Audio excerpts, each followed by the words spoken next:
What's good with it in the hood with it? Welcome back to the collective clips where you already know we get it in. But before we get it in, let's get this intro in. You guys ready for the new super pops? Well, let's go.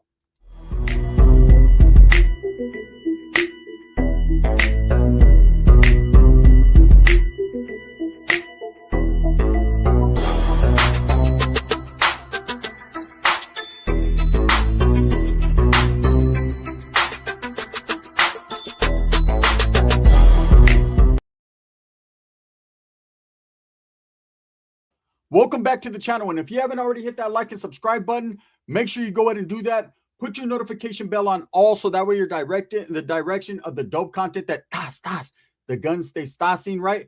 And I'm going to go ahead and tell you guys, man, first and foremost, thank you for all the support on this channel. Thank you for everything. It humbles me, man. I show a lot of humility because that's what it is, right? So I told you guys I was going to be starting a new super saga, a new super series called Super Pops, man. It's kind of my dad's life story with the twist.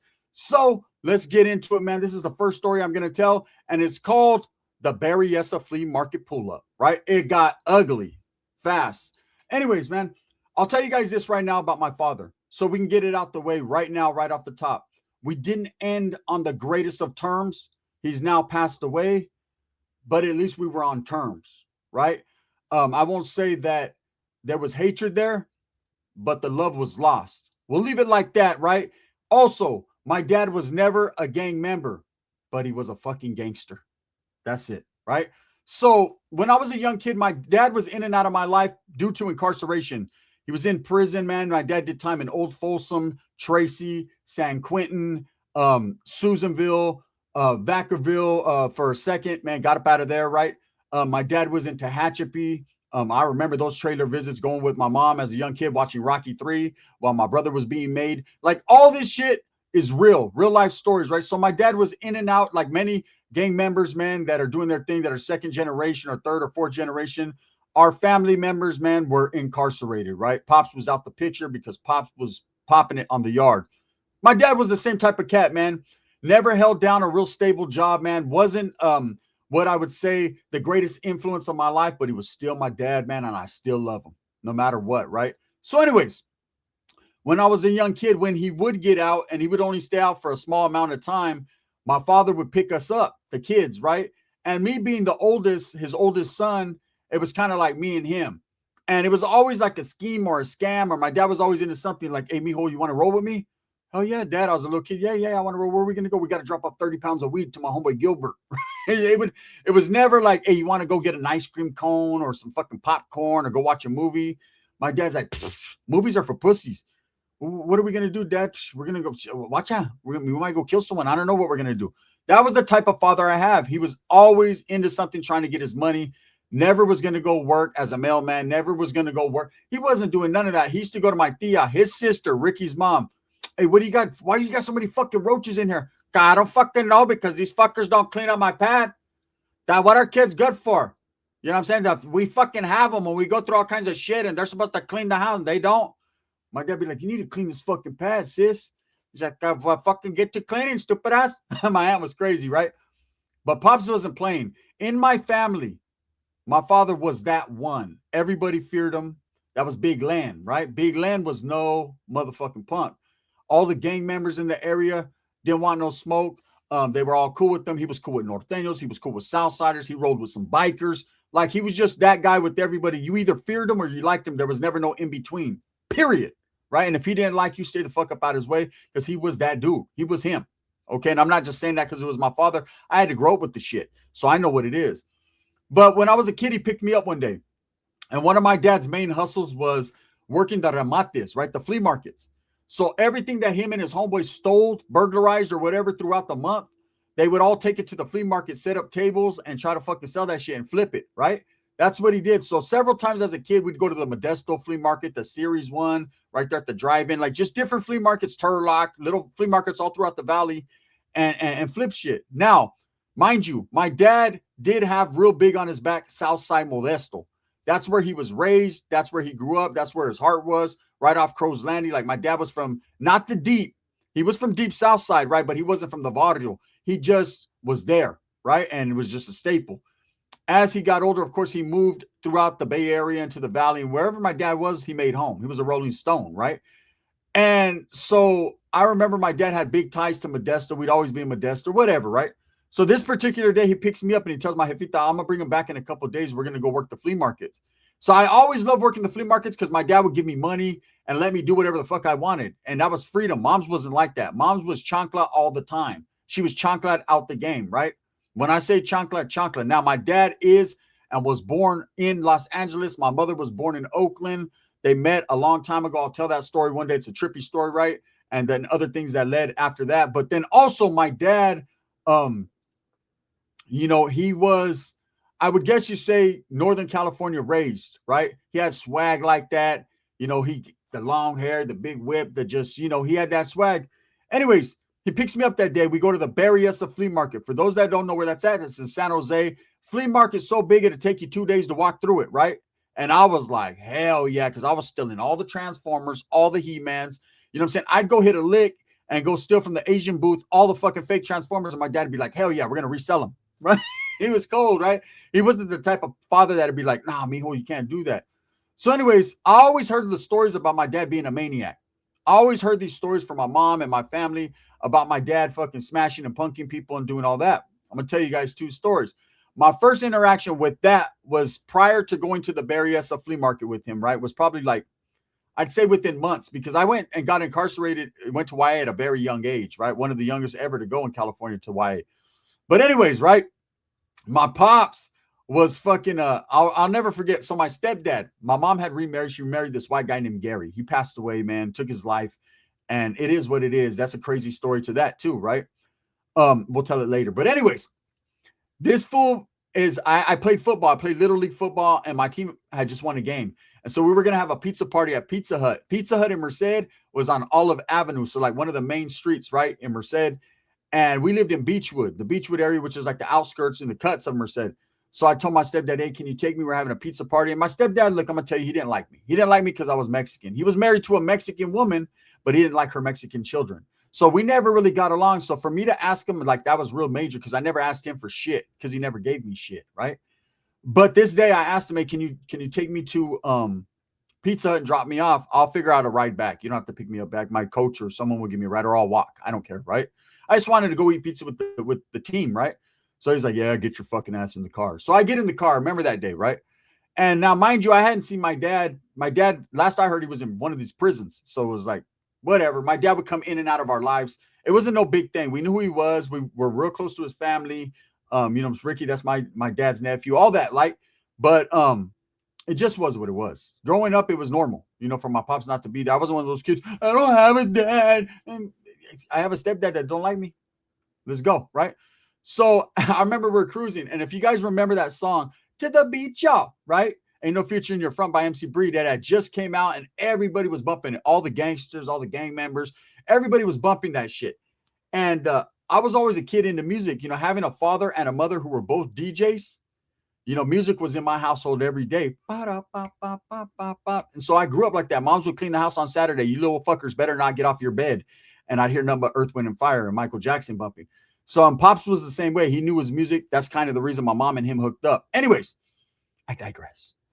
We're driving, right? And I remember we're in a fucking old beat up fucking Ford truck. My stepdad was a carpenter, and that's what he did, right? And I heard that song. We pull up to a stoplight right on our street in Olive, right? We're almost to Pizza Hut. And I heard "To the Beach, y'all," just bumping. And I look over, and there's a little white mini truck, man, on gold ones, man. And it's my dad. And he's wearing a beanie. He always had long hair, big old whip, right? And he's fucking bumping. My dad was about 400 pounds at that time. He was a big boy, right? And so he's fucking "To the Beach, y'all," and doing his thing. And I look, and I tell my stepdad, I'm shocked, right? Because it's my pops. I said, hey, that's my dad. And he goes, what? And I said, that's my dad right there. Let me tell you what that white man did. Brothers. That man, he had his hands on the steering wheel like this. My dad was like looking over at him like, bitch, right? That motherfucker did this. That motherfucker ducked and took off on the red light. Got us to Pizza Hut, right? I'm in there with my friends, whatever. My dad walks into Pizza Hut, right? He was there on a fluke. He was just going to meet his chick or whatever. And I remember walking up to his table, having some interaction. And that was the type of life we lived, man. I see my dad in passing, and that's that, right? Anyways, Months later, man, he's trying to hook back up with my mom's not trying to fuck with him because she's remarried. And he picks me up and he's going to take me to this big old trip to San Jose to bury us a flea market. Now, I'd heard a lot of stories about my pops, and this was the first time I was going to see him in action. And I'll tell you right now, I believe everything that they told me.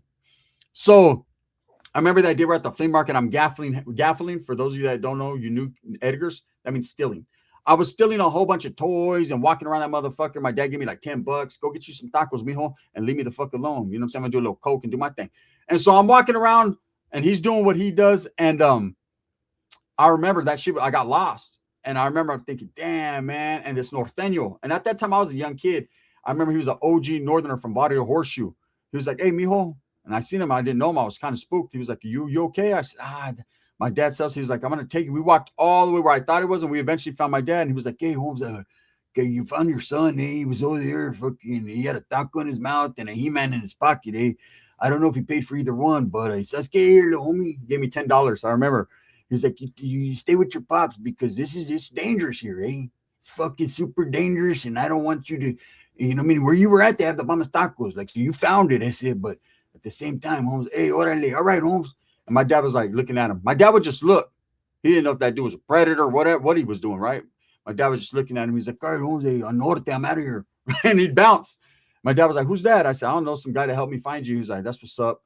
He's like, don't trust no one. I said, I don't even trust your ass. You lost me, motherfucker, right? So we kicked it throughout the day. Now, the one part I hated about the flea markets was my dad would make me load all the shit up. Big old tires. I'm a little kid, right? Hubcaps and motors and everything he stole from cars. So I'm loading shit up and everything. And he had a tío named Ernie. And we'll get into a story about Ernie later on. But Ernie wasn't really his tío, but he treated him like it, right? That was like his OG. And Tío Ernie was native. He was Mexican and native. He had the long hair, fucking pointy nose, like he was ready to arrow some shit, right? And he was like, he had the same demeanor as my pops. They were like cold motherfuckers, like kill you type motherfuckers, right? Dudes you just seen and were like, nah, I'm cool. These guys are different. These guys are not. They're into going into your home and taking everything you have type shit, right? So anyways, I remember loading up and we were in like this fucking Chevy Nova, primered, fucked up. My dad always had beaters, right? He had like a nice truck, mini truck and shit. But then when he'd go to work or whatever he considered stealing or work, it'd be beaters, right? So we're cruising. My dad's bumping his OJs. Used to be my girl. And I'm a little kid. Used to be. It ain't my girl yet. She's going to be used to when I'm done, right? And we're cruising. And these white people cut us off. And it's a man and his wife, right? They cut us off. Now, this is when I realized how dangerous my father was. My dad got hella pissed, right? He's like, hey, you stupid motherfucker. And like most people that get road rage, they get a little crazy and then they just keep going, right? We had to go. We're going to the valley. We have to go take the cuts, right? This guy's going into like Milpitas or somewhere. I forget where it was. I was a little kid. But San Jose area, right? My dad didn't get the exit. Fuck no. He kept on bumper to bumper on them, throwing fucking spark plugs at their windows, throwing fucking wrenches at their car, trying to throw hubcaps at their shit. And then people are swerving. They're trying to avoid us there. You can see the woman is frantic. And I'm not going to tell my dad, there's a woman, because he don't care. You know what I mean? He's a gangster. He's like, fuck it, home, mi vida loca, right? So we're cruising. We're following them. Oh, we're whipping 100 miles an hour, 80, 90 miles an hour. I'm a little kid. This back in the days, there was no seatbelts, ladies and gentlemen. This is prior to seatbelt time. There was seatbelts, but we didn't use them. And they were the ones that went buckled right here. So you'd be like, oh, you know what I'm saying? You know what it is. Old school shit. Man, my dad's bumping his music. Now he put on fucking Zap. Right? It's like his life was like a soundtrack. A soundtrack to his life. Hey, when he was just mellowed out, I'm telling you, it'd be like, hey, baby, I'm for real. He'd be cruising, looking at all the chicks. And then when he was on his gangster shit, it'd be like, hey, my dad would throw on that beanie, and that means murder time, right? Murder game was real. Alpo Martinez without the telling, right? Or was it? I don't know. We'll get to that in a later fucking video, because I'm going to break some shit down. So anyways, we follow this man all the way home. This dude pulls in real quick and jumps off the car. His wife takes off running. And this man proceeds to fucking challenge a 400-pound, 6-foot man, Mexican man with a mustache from the tip of his ears all the way down to his nipples, right? Just all mustache and long hair and beanie. And he's like, what's up? Let me tell you, man. My dad broke a crowbar out of the car. Where it came from, I don't know. He had short sleeves on, but that motherfucker dropped out his short sleeve. and got to doing horrible acts to that man in front of me. I'm a little kid. I'm scared to death. Like, Dad, no, I don't want to go to jail, right? That woman's calling the cops. She's like, I'm on the phone with the police. She had the long ass cord. Back in days, there was no cell phone. She had the long ass cord. My dad said, bitch, he grabbed the phone, hit her in the head with it, and started beating that dude up some more. And I was like, Dad, you struck a woman. He said, never do that, son. And he just kept getting off. I was like, Pops is nuts. Look, he damn near killed that dude right in front of me. Jumped in the whip with sangre all over him, bloody as fuck, and said, Mijo, you want to go get some chili cheese fries at Wiener Schnitzel? I looked at him. I said, damn, that's a great idea. I remember we went to Wiener Schnitzel. We got chili cheese dogs, all that. We ended up getting back to we went to Modesto to get the chili cheese dogs. There's one on McHenry. It's like people know what I'm talking about. I tell truths, right? So anyways, bam, we got our little chili cheese fries and we went to my tia's house because my dad owed her some money. He had borrowed money from Ricky's mom, right? Who would have thunk that? She had a little bit of paper. We'll get to why she had that later on too. But anyways, he paid her back because he made like $400 or $500 that day. And he was like, Mio, we're going back tomorrow. I said, Dad, what about those people? They called the cops. You almost killed them. He's like, yeah, it'll be all right. You know what I mean? Don't trip. Shit, we got to go back. Theo Ernie's, he's going to sleep in the fucking, he had a van. He's just sleeping in the van right there in the flea market. We'll go back tomorrow. We did too. But we went to my tia's house and my tia's like, what the fuck's wrong with you? You got chili cheese all over you. He's like, that's blood. What are you doing? Let me guess. You fucking followed a white guy home and beat the shit out of him like last time. I was like last time, right? I didn't know my dad had priors. Anytime anyone cut him off, they couldn't just cut you off and walk away from it. He had to smack him. He had to smack him real quick. So that was like really getting to know my father, like really knowing, right? So let me explain to you another little story, right? Where I was like, oh, dads ain't no joke. There was Southsiders from A-Town. There was a vato named Max Flores and Sal Flores, right?